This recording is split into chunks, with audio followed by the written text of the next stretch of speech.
Well, ladies and gentlemen, the ANC is now in a position where the global pressure on it is actually starting to mount. And you can actually see this in a lot of the ANC's rhetoric. This obviously following the first tranche of refugees that have now left for the United States.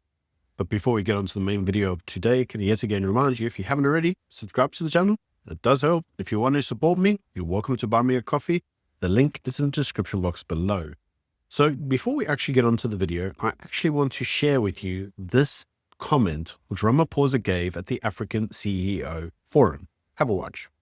He said, what's happening down there? And I said, President, what you've been told by those people who are opposed to transformation back home in South Africa is not true.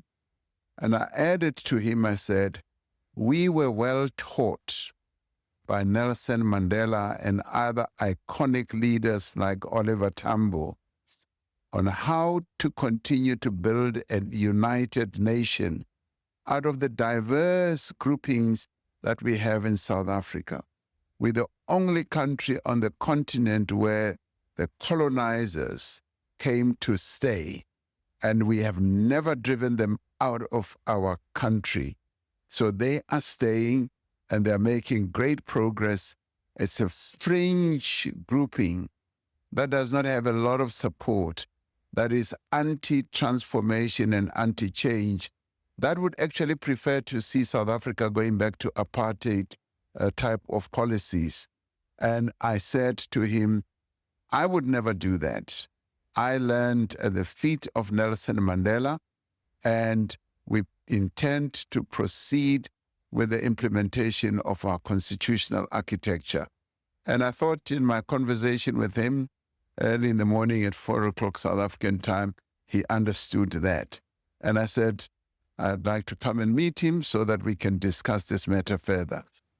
Now, it's important to understand that the reasons that the 14 Afrikaners fled South Africa is because of what they described as the SA terror. Now, you must remember that in order to satisfy the refugee criteria, you need to be able to either show actual persecution or fear of persecution.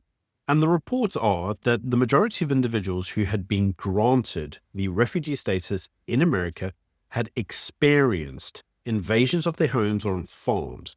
One lady who was interviewed said that her home had been invaded 3 times and that the police did nothing about it. And so she took her family and went to the US.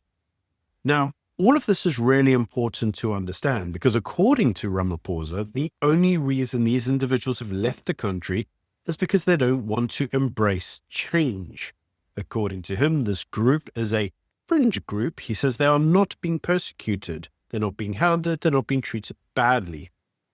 He says that they're leaving because they don't want to embrace changes that are taking place in the country and our constitution. I'm not sure what changes in the constitution he's referring to. Is this potentially the Section 25, the property clause, expropriation without compensation?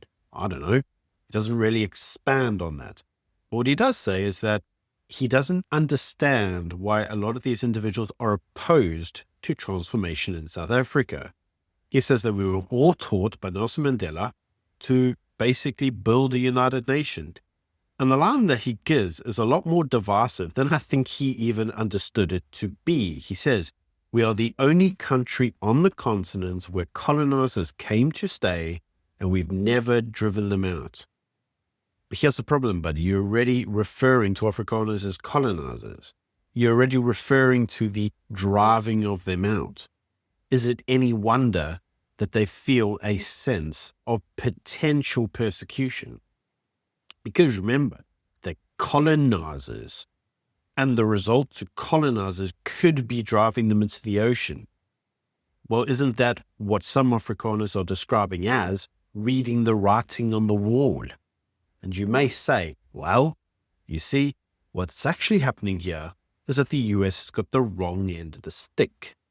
That we aren't doing that at all. These individuals are saying they're fleeing to America, they're fleeing the country, and according to Ramaphosa, the only reason for that is anti-transformation, and that these individuals want to see a return of apartheid-type policies, but he fails to understand something. Many of these individuals don't want to see apartheid-type policies return, because what that would imply is that there would be this rule in place that would basically favor them. It would give them some kind of employment advantage. The state would give them free handouts. That's not what many people are asking for. What they are asking for is a fair playing field. In other words, that they can compete for a job on the basis of meritocracy, that they can compete for a job on a level playing field and not be told that, sorry, you can't get the job because a relevant degree of bean countering needs to occur for the previously disadvantaged. That's not actually a terrible thing to desire. Now, if you look at Donald Trump did actually explain why he felt that the Afrikaners should be considered to be refugees.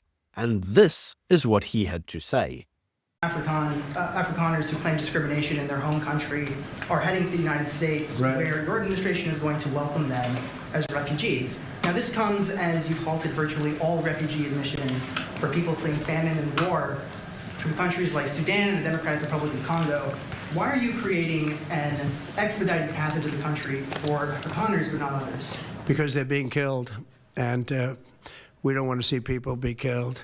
Now, South Africa leadership is coming to see me, I understand, sometime next week. And, we're supposed to have I guess a G20 meeting there or something. But we're having a G20 meeting. I don't know how we can go unless that situation's taken care of. But it's a genocide that's taking place that you people don't want to write about. But it's a terrible thing that's taking place. And farmers are being killed. They happen to be white. But whether they're white or black makes no difference to me. But white farmers are being brutally killed, and their land is being confiscated in South Africa. And the newspapers and the media, television media, doesn't even talk about it. If it were the other way around, they'd talk about it. That would be the only story they'd talk about. And I don't care who they are. I don't care about their race, their color. I don't care about their height, their weight. I don't care about anything. I just know that what's happening is terrible. I have people that live in South Africa. They say it's a terrible situation taking place. So we've essentially extended citizenship to those people to escape from that violence and come here. Now, why this becomes important is because let us not forget that according to the South African government, no one in the country should feel targeted or unsafe because of their race. The Constitution guarantees equality, and they committed to protecting the rights and dignity of all people, says the South African government. All whilst Julius Malema sang Kill the Boer, Kill the Farmer on Human Rights Day, which many individuals have said that when they sing that song, they do not feel safe and they feel targeted. But we are told that their personal feelings are immaterial. They're going to do it anyway because it shouldn't mean what the people who hear it perceive it to mean. That's the equivalent of using some derogatory language to others and saying, hang on, you're misunderstanding it because I didn't mean it in that context. The relevant law would say it doesn't matter. That's the way it's been perceived by the individual who heard the language, ergo you're guilty of an offense. But you see, the issue is that specific legal principle only appears to work one way. In other words, these type of EFF individuals are exempt from that principle. But in the case of any white individual, were they to utter any form of a offense, if you will, well, then the courts and the Human Rights Commission would come down on them very, very hard. Well, that would give any logical individual a fear of potential persecution, like their rights weren't being treated equally. This should be easy to understand. It's not complicated. In fact, here's a clip from Julius Malema. Have a watch. The EFF exists in a country indoctrinated to believe that the contradictions between the African black majority and the white capitalist ruling class can be resolved peacefully, and that violence in any form must be avoided and condemned. This belief is simply untrue. We must explain this truth to our people. When the South African Human Rights Commission takes us to court for saying that ultimately our revolution will require us to kill, we must be prepared to contextualize what we mean. When the Human Rights Commission and the racist lobby group take us to court for declaring that we are in a war with white supremacy, we must be able to explain to our people what black consciousness is and why it cannot coexist with the idea that white people are inherently superior and one of the two must die. Fanon is important here because he gives us the tools to explain to our people that the conditions within which they live are violent. It is violence to segregate African people into underdeveloped townships and villages without services. It is violence for a white minority to have complete control over the means of production in Africa. It is violence that the majority of the land remains in the hands of a white minority. Colonialism is institutional and structural violence, and reversing it requires violence. Now, you will notice that in this clip, a clip from around 2023, 2024, this was actually a clip that landed up in the Human Rights Commission, who did nothing with it, as per usual. But the actual statements that Julius tends to make is that basically physical violence may be required against whites because to assume that you could do a peace deal with them is folly. Well, that is fear of potential persecution. Reading the writing on the wall, as some of these Afrikaners would say. For you to say that all this is that these parties do not want to embrace changes in the country, and so they fled to America, is to fail to understand the concerns of the citizens that you claim to govern. Now, very interestingly, today, at the time of recording, Ramaphosa made an appearance at a Farmers Expo. This is a Farmers Expo that John Steenhuisen is also due to attend, and he says that he attended the expo as a farmer himself. And during that, he described that the Afrikaner refugees, as he described them, were cowards. And the rationality he gave for that is, well, South Africa has a number of institutions which allow it for various parties to communicate with each other and sort out their differences. He says that black people and white people work in unions to basically govern the country and they get on just fine. And I'd say to him, based on my personal experience on a day-to-day basis, that's exactly true. Black and white South Africans do get on just fine until we get a politician come forward and tell us that that is not the case, and that actually what needs to happen is that forms of racial segregation need to occur with preferential treatment being given to ones as opposed to the other, because these two are incapable of living together. And then we start seeing all sorts of propped up rubbish that gets put out as narratives against certain individuals, leading one to believe that a group of individuals are deliberately politically targeted. See how this is working? This is not just you saying to people, well, they're cowards. In many instances, when these individuals sit down with various government bodies in order to have a conversation about things, they're told routinely to shut up because they're colonizers, and what do they know? Remember, the whole basis of CRT, critical race theory, is that colonizers can never talk on these things because they don't have the lived experience. Ergo, they're stupid and useless and they must just shut up and listen. And when they're being told that they're racist, they must just accept it. And I would apply the same logic back and say, well, what we are currently seeing in the media class, certainly, is a number of black individuals are commenting on these Afrikaners who are claiming refugee status. And if I were to apply the same theory, the same principle behind CRT, I would say, shut up and listen, because you can't talk of the lived experience of these white Afrikaners because you're not a white Afrikaner. But you see, this is how principles generally tend to work. You can't say that there are avenues for you to sit down and explore the issues while simultaneously stopping people from exploring the issues because they're colonizers and they have no lived experience that's worth listening to. And I guess the South African government has said that these Afrikaners must remember that South Africa is one of the nicest countries in the world and they may wish to come back, and they can't. Because according to them, they said that you must remember when you go to another country in refugee status, you're basically leaving the country to avoid persecution. So you can't just pop back for a quick bra and then go back to the country that you are fleeing to. And this is actually 100% correct. So this idea that there'll be free movement between the two nations, not really going to happen.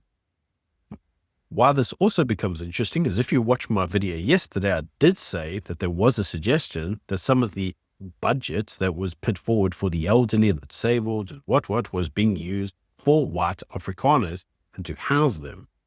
Well, because of that news, we're already starting to see some of the pushback from left-wing organizations in the United States saying that white Afrikaners should not be allowed access as refugees to the United States. In fact, the Episcopal Church has said that they will refuse to assist white South African refugees. And the rationality for that is that according to this church, the actual refugees that should be given assistance are individuals that are coming from Iraq and Afghanistan and fleeing actual war zones. So according to them, this Afrikaner refugees, they don't fit the criteria. So they don't feel they should be offering them assistance. In any case, Ramaphosa is due to go to the US and have a meeting with Donald Trump in order to discuss the current relationship between South Africa and the United States, specifically in what's going wrong with the relationship. Now, for my desire, I would personally like to see this entire thing televised like they did with the Zelensky meeting. I think that would be telling. But let's wait and see what happens. In any case, on to a final news article today, and this is that the jobless rate has yet again risen in South Africa. This time it has gone from 31.9% to 32.9%. And on the expanded definition, it's gone from 41.9 to 43.1. Basically, there's less jobs available and more people that want jobs. Now, ladies and gentlemen, I have a clip to show you, and this actually relates to an interview which the ANC spokesperson conducted. Have a watch. Should I invest in your country or shouldn't I? How would you answer that particular investor? That you can go and invest in India. So go somewhere else? Yes. Okay. So No. To an international investor, they contact you. They say, I am Mr. Big Shot from some country and I want to open a multi-billion-dollar factory in South Africa. I'm going to buy this land, which I've earmarked.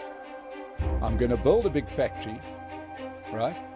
I'm going to employ thousands of people. But I need to know that nobody, not just you, but nobody could at some stage say, in the public interest, we might just want your big factory and your intellectual property. Can you guarantee me that you can't have it? Then he says, I'm going to bring in a lot of specialists, but I see that there's an employment equity tick box exercise, right, where I am being told who to hire, right? And I run companies all over the world, and nowhere am I told who I must hire. Should I invest in your country or shouldn't I? How would you answer that particular investor? That you can go and invest in India. So go somewhere else? Yes. Okay. So, No. Well, we can see why we've got a growth rate of 0.6%. No. Okay. I think that's the. No. You've joined Dada Moreira as the other honest politician because at least you've answered the question honestly. If you are coming and now I see you're bidding for Starlink by Elon Musk. I am. You are. That's the anecdote that you're utilizing is that of the Starlink issue with Elon Musk. Okay. I'm saying here Right. that anyone who wants to come and invest in South Africa must abide by the South African Constitution and the laws of the country. Any self-respecting country does that. Okay. That's not unique to an ANC-led government of national unity. It's just what it is. And therefore, with that, by that same logic, we must just be happy with no growth, economic growth.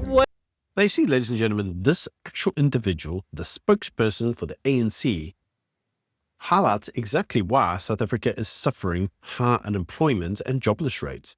The ANC is so out of touch that ideologically they say, well, the rules of the nation, no matter how balmy or stupid they are, must be followed. In other words, our rule must be followed at the expense of creating jobs which could employ people and improve their quality of life.